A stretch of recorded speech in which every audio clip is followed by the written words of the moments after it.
right, now we're going to make a little curly piggy tail. I'm going to show you how I do that. I'll leave that right there.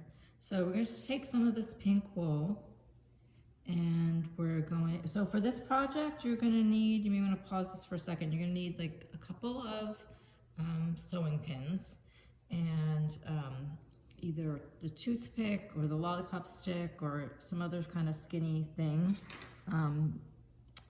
You could probably try a chopstick, it might be too thick, but I have like a skinny straw, or I'm gonna use a toothpick. So something, and a little bit of water, okay? So those three things for this project. So we're gonna start by just rolling, let's see, that might be too much. I'm gonna roll like a couple of inches of, like 2 or 3 inches. I'm gonna roll like the skinny snake. And I'm gonna put my fingers really far apart and not poke them. And just poke this a little bit. I want this round, not too flat. So I'm just getting it started here. And I'm gonna let go of that end. This is gonna be the end we attach. I'm not gonna wet that or felt that part so that it'll be easier to attach the tail. And it's okay, you kind of want this to get really skinny at the end, so it's okay that the wool's thicker here than here. And now I'm gonna roll this in my hands.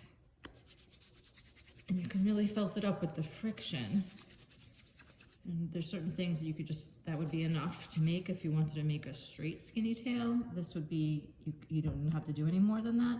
But since we want this to be curled, we're gonna wet it a little bit. And this is not the same as actually wet felting, because that, for wet felting, we're using the water and the agitation and usually soap to actually felt the fibers. This, we felt it up with the needle and the friction,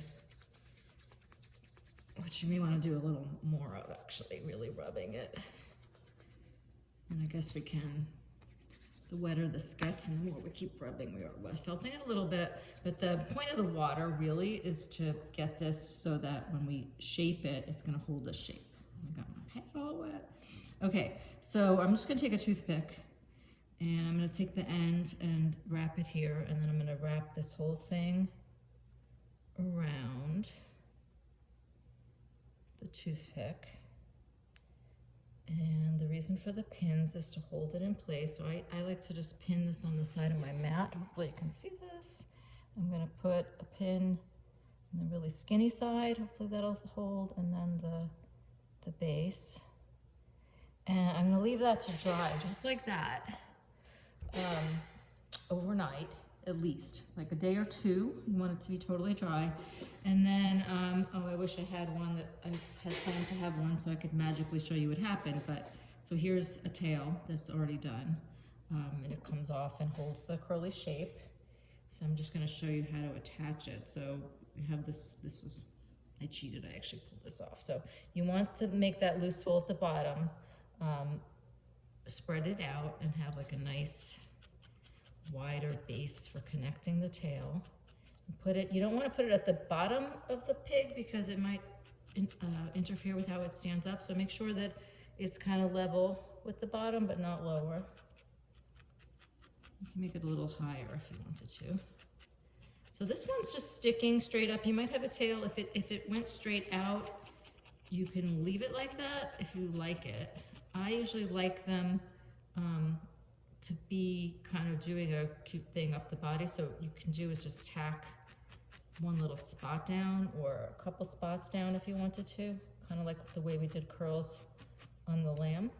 And if you like doing this technique, you can actually make like really skinny, you could do a skinnier version of this and make a whole bunch of them and make your own curls for that are tighter curls, or for a lamb or something else. So that's just a way to do curls. Look, and I'm making these ears pointier too by doing a similar thing, like rubbing them in my fingers.